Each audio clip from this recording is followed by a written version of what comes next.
the Shadows build. This is a PvE build. Previous stream proves that it can be used in conflict. Absolutely no crit hit chance. And absolutely 100% will make people salty. Alright. So as you can see, I'm using a custom P416 G3 with 19.3k damage. I'm using strained. It's going to get nerfed. And I mean, that sucks for the build, but for now it works. I did modify it with the Allegro talent along with transmission. This helps out in the PvE environment in the case you get shocked. That's really all it does.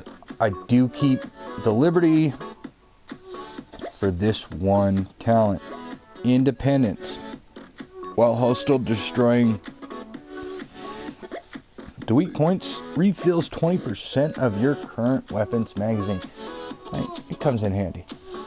Alright, so we're going to move on to the military M60E4, which is what I'm currently using as a backup weapon. It does have the 19k damage. If you can find a better one with the same talents rolled onto it, awesome. Preservation, killing an enemy, repairs 5% armor over 3 seconds. Of course, the headshots will do better. The Allegro comes in handy on this one because it means that you kill them a lot faster. I like the Wascally Wabbit effect because of the fact that you're able to resist being ensnared. So for this build, if you can find better gear, awesome. I've had to alter this gear to bring it up a little bit. I'm rocking about 70 to 75% damage to elites. Health is a big deal. You can see I'm rocking close to 80k, and the armor is 204 while retaining the 2148 skill power, which is required for this build. This build is a survivalist build, so you do have to be running survivalist. Okay, there's no getting around it. You may not use your survivalist weapon that very often. I've come across very little situations where I even have to pop an armor kit. But what I'm running is Gilligard for the 5% total armor, an extra 5k health, and I've upped it to 27. It was originally like 24% damage to elite on this one. On my backpack, I am running a Providence defense for the skill power, and I've got another Providence for the health. This one has, and I modified the bottom stat, and this backpack is hard to find. I mean, and it really is hard to find with these top two stats. You're looking at 6k bonus armor, an additional almost 8k health. And then I modified in the skill power, which is maxed out prior to your 3.0, which should be coming up sometime this month. I am rocking on this hard hitting for that additional 15%. And then skilled, so occasionally reset the skill cooldowns, making it so that you can just continue to just drop them cam launcher heals. Okay, I am rocking Alps Summit gloves for the cooldown reduction. They do have the 287 skill power. I've been trying to find a way to replace the clutch on these gloves, or find some gloves with skill power that have damage to elites. I haven't come across that, so if you can come across that, awesome, because that means you can improve on the build and get it closer to 100% on the damage to elites. For the knee pads, I went with Murakami for the health. I went ahead and swapped it out because it was originally low grade bonus armor. Swapped it out for, you know, a higher amount at almost 10k. Patience comes in handy, super handy with this one. For this particular, you can put anything in these. I try to go with incoming health and health regain on the healing and stuff. For the Providence, this would be the second piece that I was using right here. Doesn't have any skills attached to it, but it does have that skill mod slot. So I slapped in some additional critical hit on my LMG, more weapon damage. The critical range I could care less about. But it did, with the one that I found, it did have that almost 11k health. So you want to look into that.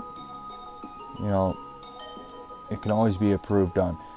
However, I was able to put almost 500 skill power on this, making this build even more vicious. And here's the part that I have found to be the biggest problem, because it is so hard to find these pieces: the Fenris group. So this is an assault rifle Fenris group setup. Got an additional 5.5 weapon. It already had the 423 skill power that was required, and I was able to throw in an additional almost 14k health on that, which came in super handy. On my chem launcher, I am running this different setup. I've got a 42.1 on the heels, and that's additional, and it comes in handy. I do have an additional 4, plus 4 ammo. When it's normalized in conflict, you only get the 3. There's no getting around it. You only get 3. Alright, so let's move on to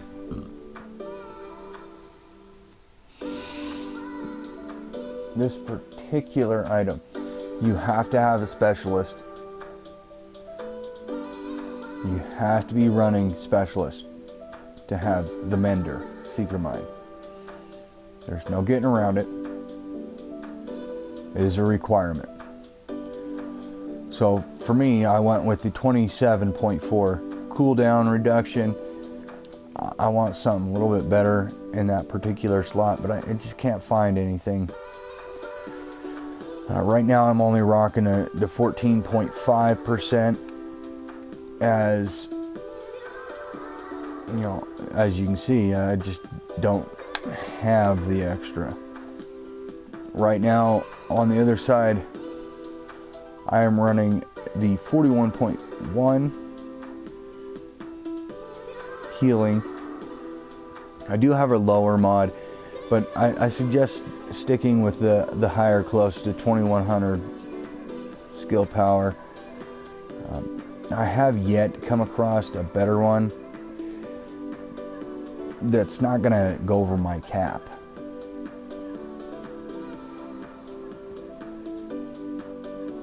So this is just your basic run on the Shadows PvE build. It can be used.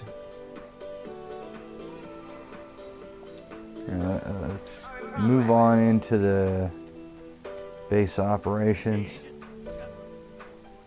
so definitely make viewing the next stats a little bit easier. So you can, you can change things out, but this is as good as I can get it before the 3.0.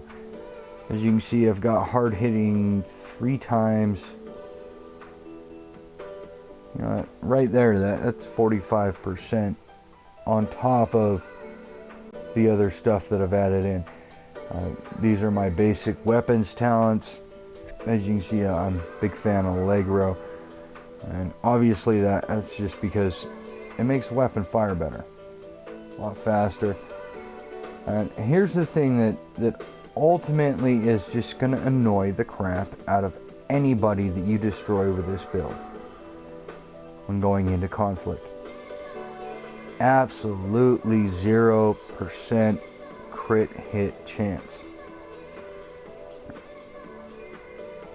So when you do get a crit off, you're getting an automatic 25% based off of just randomness. Offensively, this build's got your 5.5% weapon handling. But what does come in handy, the way that I've got it set up, is 7% to all weapons, bringing up the overall damage, even though you only got that 3. The assault rifle damage, that's a nice little 28% right there. 0 extra bonus damage for LMGs, none. And it still hits as hard as a truck right there. Look at that, 77% damage to elites. Defensive stats, if you aren't seeing it, the reason why I call it the Shadows build is you are literally coming out of the shadows. You have to learn how to run this build. There's no extra protection from anything whatsoever. Survivalist. You have to learn about survivability in this game, because once patch 3.0 comes out, everything's about to change, and you may have to be able to fight off tanks.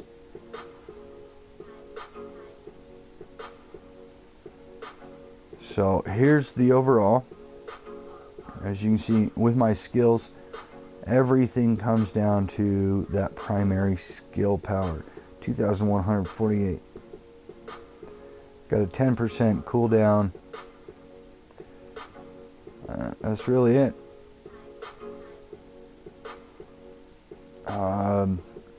Active dark zone skills. I mean, I don't go into the dark zone much, but I'm hoping after patch 3.0 it's going to change, and I'll have an excuse.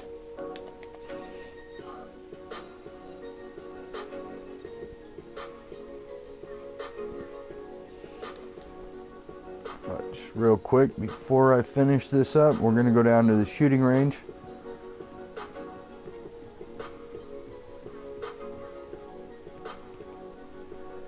Want to show firsthand instead of being like, oh, you definitely want to use this build because I say so. I'll show you firsthand, all in one video, why I say so. So I'm not going to use any of my skills. I'm just going to let the DPS give it away.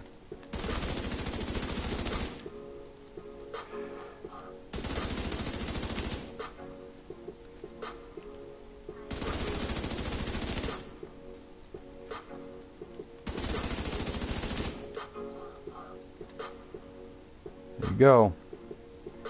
1 million DPS.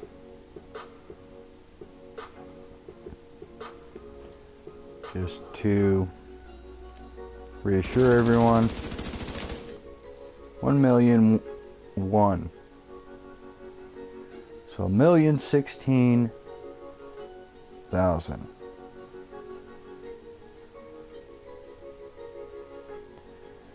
See, overall, well, let me know what you guys think. Be improved on? You think that it's set until the patch? It's pretty decent. I do want to touch on one last thing. Post patch, things will change on these weapons. As you can see, I've currently got 2 pestilence. Collect as many as you can. And then post patch, break down all but the best one. Braxton was diagnosed with That'd be the overall view of how this build has been put together. Thanks for checking it out.